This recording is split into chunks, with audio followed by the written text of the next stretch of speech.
Welcome back to Riverside. I'm Max Garcia. And I'm Mason Andy. On today's episode, we have Riverside Athletics with Sean Dabney. Then we have Macklin Sanders with a recap video that captured the memorable spring break we had this year. Macklin went on the Europe trip with Mr. Garrett, so he'll be showing us what went down with the Education First tour group and the breathtaking sights they got to witness. Moving on, we have our very own Max Garcia conduct an exclusive interview with our new president, Colonel Krzyzewski. We found out what his plans are for Riverside and how collectively we can take Riverside to the next level. Welcome to Riverside, sir. Find out all this and more right here on ENN. And I'm not trying to lose. Then you're left in the dust. Unless I stuck by you. You're a sunflower. I think your love would be too much. Or you'd be left in the dust. Unless I stuck by you. You're the sunflower. You're the sunflower.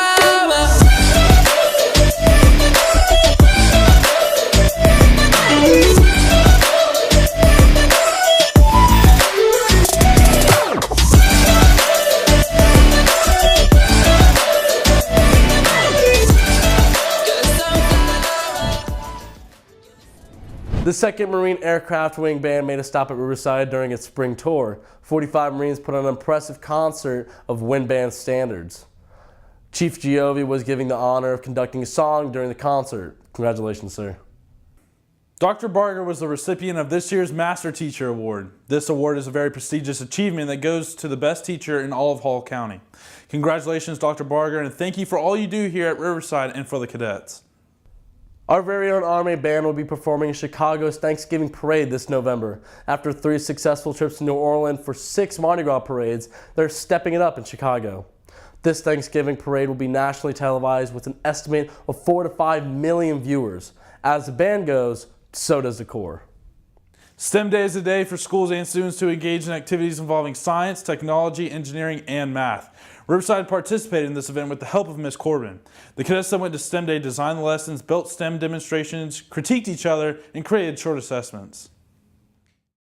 Stay tuned. We'll be right back with ENN after a brief commercial break. Oh hey, didn't see that. Did you ever get thirsty, but you don't want to go out of class to get a drink from the fountain? Seniors, I have the perfect answer for you. The Riverside Alumni Tumbler Mug. Graduation. Seniors, if you'd like to get your very own tumbler cup, make sure you head down to the cadet store. They're $22 flat, so make sure you have your cadet ID. My life, my life, my life, my life.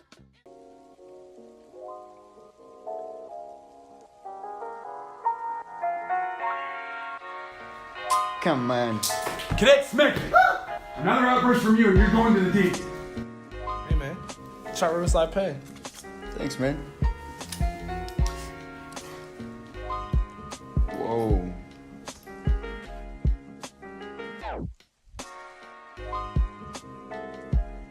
You can get your very own Riverside pen for only $12.95 at the cadet store. Don't forget your ID. In recent news, Marvel released their new movie titled Avengers Endgame. Endgame is the final battle of the Avengers fighting Thanos. The box office achieved a whopping $350 million domestically and $1.2 billion globally, according to Fox News.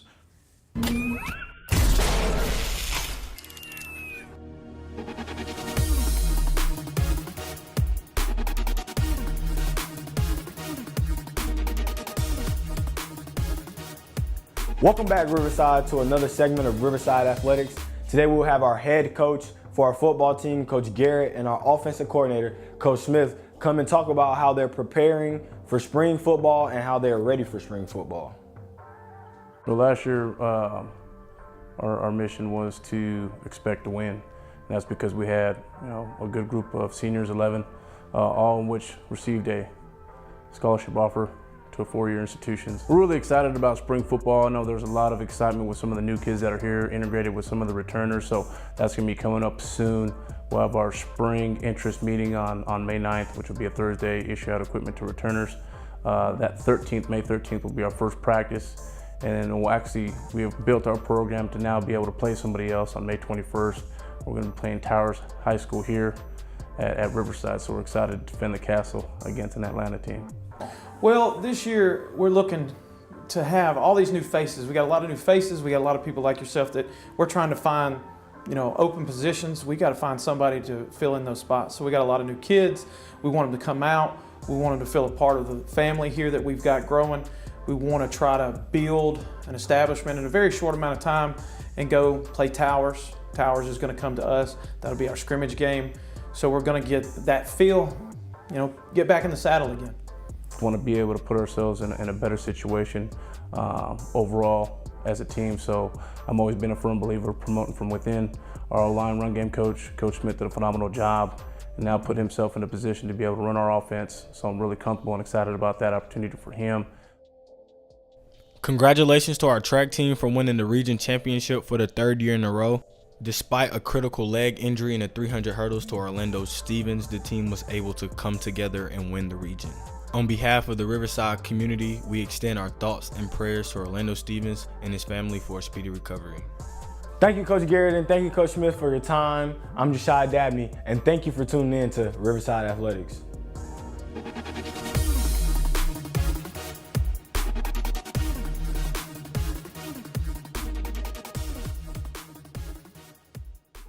Appreciate it, Shad. Now over to Macklin Sanders for his recap video of the Education First spring break.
My shadow's only one that walks beside me. My shallow heart's the only thing that's beating.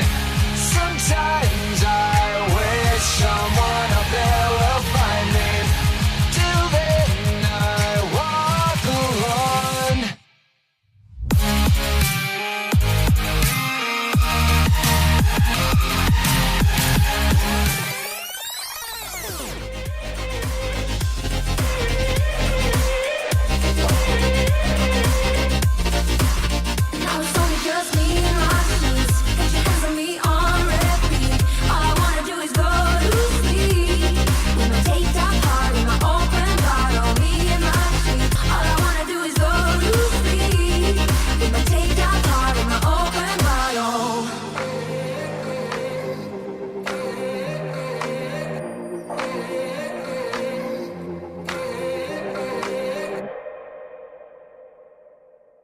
On March 3rd, a new president started. Colonel Proshevsky assumed command as the 10th president at Riverside Military Academy.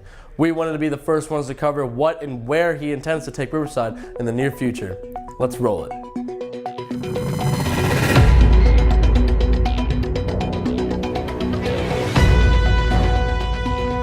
Welcome back, Riverside. I'm Max Garcia, and today we have an exclusive interview with our president, Colonel Proshevsky. How you doing, sir? Very well. You pronounced it correctly. That's pretty good. Thank you.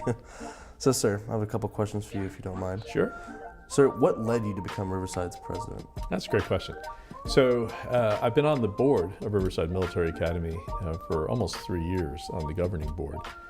But I was also here back in, I believe it was 1999, 2000. I actually lived in your residence halls for some time with a bunch of cadets from West Point. We were down here with the rowing team, and we needed a place to stay while we were working out at the Olympic Center on Lake Lanier. So we contacted the superintendent of the time, or the president of the time, Colonel Mike Hughes, and he offered us to be able to stay in the residence halls that you're in right now, use your facilities, eat in your dining facility, and so on. It was an impressive place. The buildings were new back then. And then fast forward almost 20 years, and I'm sitting on the board of Riverside Military Academy. And I was asked to come to the board because I had a military background. I'm retired from the active Army. I spent 26 years in the Army. And as I sat on the board, I was really, really impressed as I got to know some of the cadets, the faculty, the staff, the facilities. It was a pretty impressive place. At the time, I was serving as president of Georgia Gwinnett College, and I had decided to retire from there as well after 13 years. And so we started building a retirement home down in Florida when a call came in from the Board of Trustees and asked if I might be interested in serving as the permanent president of Riverside Military Academy.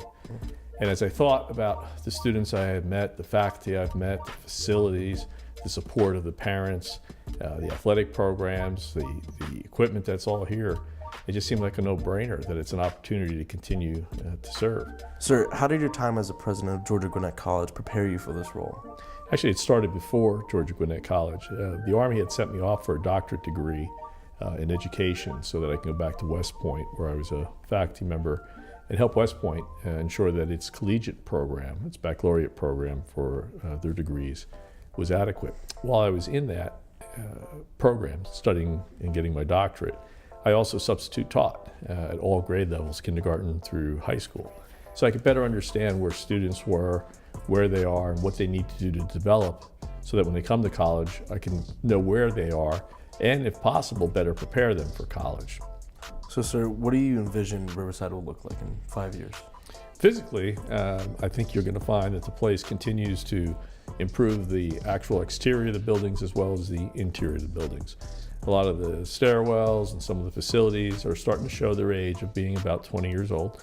So you're going to see some investments from the governing board and from people who actually donate well over $1 million a year to this campus. I think more importantly, you're going to see that the curriculum is a lot tighter, that probably a couple of fewer electives, but a more cohesive, that what you're learning builds one thing on the other, so that when you get to college, you're just continuing a path that you started here in your academic program at Riverside. But I could tell you that having been a college president and met with, I had over 13,000 students at the college each year for 13 years, that those students, the students who graduate from here, I'd say are better than the far majority of those college students. You are better prepared already just coming out of high school than many of those students are in their sophomore and junior years of college.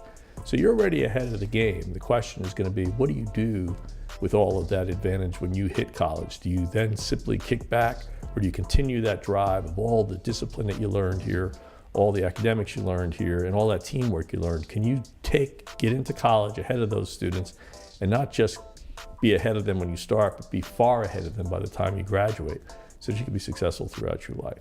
And so I'd argue that you won't know it until after you graduate from here, just how proud you should be while you're here. And I know that they're proud afterwards, because the number of alumni who participate and donate back to this campus is quite high, because it's after they leave here they realize, wow, this thing did something really special for me. That's great, sir. So to end us off, just a quick question. Who do Sure. you think is the most handsome ENN anchor? Judging from the current cast, I'd say probably the ones who's going to come in the next couple of years. Awesome. Appreciate it, sir. Absolutely.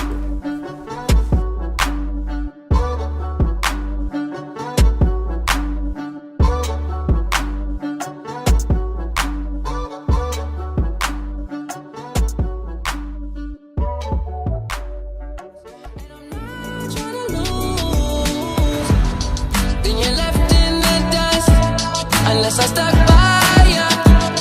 You're a sunflower. I think your love would be too much, or you'd be left in the